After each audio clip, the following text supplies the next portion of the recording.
This is New Day Northwest. Now, here's Margaret Larson. Good morning, everybody. Welcome to New Day Northwest. It is Blue Thursday here, as you can see. The audience is all in their gear. We're all getting ready early for the big game this weekend. We're going to be talking about the Hawks in just a second. Also coming up, she's got moves in the kitchen like you would not believe. We're going to meet the popular blogger who calls herself the foodie with a life. The girls with glasses are also an online sensation, and we're trying our hand at one of their very cool DIY projects this morning. Frankly, I will be glued to the television set for the Hawks game on Saturday, but there are actually other things to do for the rest of the weekend, and Nancy Guppy will fill us in on that. Plus, iconic jazz man Jeff Lorber is here with a performance from his chart-topping album Hacienda. So it's going to be a great hour. But first, the Seahawks take on the New Orleans Saints on Saturday in a playoff showdown at CenturyLink Field. Are we ready, guys? Yeah. I think we are. Fans are hoping for a repeat of the incredible Beastquake game in 2011, where Marshawn Lynch, of course, ran around over and through the Saints in every way possible, or maybe another lopsided win like the one a few weeks ago. But everybody knows it's not likely to be that easy this time. The Hawks are having an electric season, and the 12th man makes CenturyLink the toughest place in the league for visiting teams. Previewing the big matchup, please welcome sports radio personalities Bill Swartz and Mike the Gas Man Gastineau, plus Joe Tafoya, former Seahawk and founder of Volume 12. Come on out, guys. Hi. Welcome. How are you? Good to know you. How you doing? Good. Hey, Bill. How you doing? Good. Love you. Have a seat. How are you guys? Great. Okay, so what is the deal for this weekend? What's going on with Percy Harvin? What's the inside poop? Who wants to start? I think we go to Bill for the inside poop. Bill? Bill? I think Percy Harvin plays. I think he's a factor in this game. Oh, yes, I hope so. I hope so. Have you seen him practice? I have seen him running around. He's got those lime green shoes. He looks faster than fast. He's been chomping at the bit. He's only playing a part of one game this season, but we saw what he could do. He nearly took it to the house on a kickoff and had a great catch, so I think he could be a factor in this game. Gosh, I hope so. Joe, you know football inside and out as a player. What is it like when you are, well, you know what? The Seahawks have never really been in this position, have they? Where they're the hunted instead of being the hunter? You know, in 2005, we kind of came out of team. Nowhere, so it wasn't really the same situation. But and you got cheated in the Super Bowl with the call. We did get cheated. I'm not over that yet. I'm actually not over it either. Okay. And don't let me catch one of those referees. All right. So, but what's it like when you're in this atmosphere? Russell was giving a press conference, and of course, in his Russell way, he said, you know, one game at a time, whatever it is, you know, we're not too flipped out about this, but how can you not be affected by all the attention and the extra pressure? You know, they're trained to do this kind of thing, and they live in a different world than we live in. Inside of the locker room, you're with your family, your friends, and you really don't see much of the outside world. So all of the Seahawk passion and hype and 12th man that's out there, they only get a small taste of it. So the coach and the GM and the organization, they do a great job of making sure that everyone is focused on the goal. I'm really excited. I'm a fan now, and I get to stand in the crowd and cheer with everybody else. And so this is our year. Joe, isn't it like what's pressure for us as fans and observers is fun for them? This is as an athlete, this is exactly where you want to be. Right. So it's a different feeling. You know, it's one of those businesses where I think we all have an opinion, we all enjoy watching it, but I think we have no idea what's really going on inside. Right. You know, you've been inside there, but for me, that's as foreign as another planet for me. Yeah, the locker room is a very foreign place. It's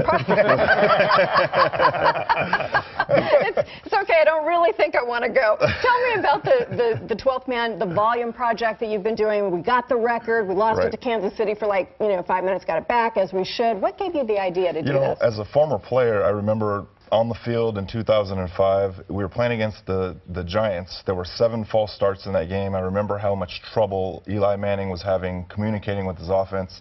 And then again in the NFC Championship game, and that really stuck with me. So it was something that I always wanted to come back and find a way to get back in touch with the fans and let them know you're not just a spectator here. You are an actual participant. And it was an idea that came up at 3 in the morning. And, like all good ideas. Like all good ideas. Not really. Were you coming or going at 3 in the morning? Well, my wife and kids were all awake, and so we were outside brainstorming as a family. Yeah, boy, that must be an unusual and interesting household you have. That sounds like fun. So, Mike, with the 12th man, with the noise that we bring, I know that we do, intimidate teams enough that they practice with all of this noise. Right. And now the New Orleans Saints have painted a Seahawk logo on their indoor and outdoor practice field. We're in trouble now. What's up with that? I mean, why? I don't get that. That seems like something a college team might do. It has no bearing on anything. I don't know why they did it. Right. Joe and I were talking earlier. That 2005 game, the 12th man was born back in the Kingdome days, obviously. Yes. It's almost like that Giants game was the day he graduated from high school and left home, because that day it went to a different level. And it's what's so great about this story is fans in every city are great. Every team loves its home fans. Sure. The fans here have truly created something so unique and so special that other teams have to acknowledge it. Teams don't dismiss it anymore. They don't say, it's another. The Saints say, we know what Seattle's like. We know it's going to be a challenge. The fans can take all the credit in that. They really have become. The 12th man's just a saying. Well, they've really become the 12th man with this noise and this intimidation. They're educated fans, too. They know when to be noisy and when to turn it on.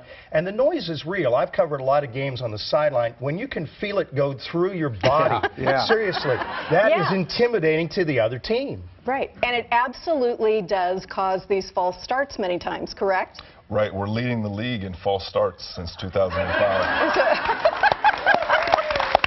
Nice job, 12th man. You know what? And credit to Paul Allen, because when they designed that stadium, he remembered going to games at Old Husky Stadium as a kid, and he said, we need a roof that deflects the noise down to the field. And so it really does. I mean, I've stood in the middle of CenturyLink Field and whistled all by myself, and it just echoes and reverberates down onto the field. Is that another thing you did at 3 in the morning? Joe's leading an interesting way. He is, even after football, no time to sleep. So Pete Carroll is on Twitter, and he's fun to follow, and he is calling for the fans to create another noise record on Saturday. Are you going to be measuring the sound? I will not personally be measuring the sound. I'm sure there'll be some type of a sound device down on the field. But what he's doing is he's calling out the fans to say this is an important game. Right. Hey, remember, you guys are part of this game. And he's coaching the fans. Pete Carroll never stops coaching. That's part of what I love about him, because he's so enthusiastic. He has this boyish quality. He makes everybody feel included. And, Mike, you followed teams. Remember when we had Mariners teams who were so full of characters, and we loved them all individually, and I'm sure you two covering this team, we sort of have that again. We love Sherman. I'm a big Earl Thomas fan. We have Russell. We have all of these players who are amazing and interesting, and that makes a difference in how involved the community gets. I remember saying when Pete got here, I said, if it works, if Pete is able to coach successfully his style at the NFL level, this is going to become one of the most fun places to be. Players are going to love being here, and the players who are here are going to have fun. You have some coaches who knuckle down on their players and don't allow them to be human beings and have a personality. Pete welcomes that. It's sort of the island of misfit toys. Those guys all have a chip on their shoulders, but they've embraced that. That's their motivation to be really good as a football team, and collectively, they all have these wonderful personalities that mold together so well. Well, they're so much fun to listen to, and when I hear on the radio, we're going to talk to so-and-so, Sherman's going to talk, Wilson's going to talk, I stay tuned. I want to hear what they have to say, and that's a lot of fun as a fan. Now, let's talk the actual football part of this. Drew Brees, obviously, and I love Drew Brees, and I love New Orleans, but not this weekend. I mean, I'll love them again after this game. He's a pretty good quarterback. They've got Jimmy Graham, probably the best tight end in the league. What do we do about him, first of all? It's hard to say that you don't game plan around one guy, but you definitely have to have a focused game plan when a guy like Jimmy Graham comes into the stadium. We're going to, the last time, I don't know specifically what the game plan is, but the last time I watched them make a change and put Richard Sherman on him for a little while, they put, Cam Chancellor was on him. We have enough talent in the secondary to recover from mistakes that are made early on. Move it around. Yeah, so they'll do a little, there's a game plan going on, and, Pete Carroll and the guys, they'll be ready for this. My concern is if the 12th man is going to be ready for this. What do you think? I think the 12th man is going to be ready for this. Do you think so? I got no concerns about that. No concerns about that at all. And in fact, the linebacker coach lives just a few houses down from me. I'm going to start leaving him a pie every day just to thank him for Just starting now? Let's go. I should have been doing it before. Okay, so everybody's been taking selfies at the game, and so a new tradition has been born, 12fies, where the 12th man takes their own picture and sends it to the team, and we thought we'd do a giant one today. So would you guys take your place with the audience there for just a minute? Let's set a noise record. Yeah. All right. So let me tell you a couple of things while I'm opening up my phone so that we've got this all set up and we can do this because I am not technologically savvy. Haha, what a surprise. We have posted more information online about Volume 12 along with links to Mike and Bill's websites. And the guys are over there getting ready for the 12th. We'll tell you that the Seattle Mariners also want to help you with your pregame festivities. They are hosting another party at the Pen this Saturday. The gates open 3 hours before the game, and there will be food and fun and music and all kinds of things to help you get ready. You can find the details about that on our website. And then we have a lot more coming up. In fact, we're going to have a fun and edgy project from the popular fashion duo, The Girls with Glasses. But right now, we're going to take a 12fie. Are you ready? Is everybody ready? You know what you're doing? I think, sort of. All right, everybody get your faces in. Yeah!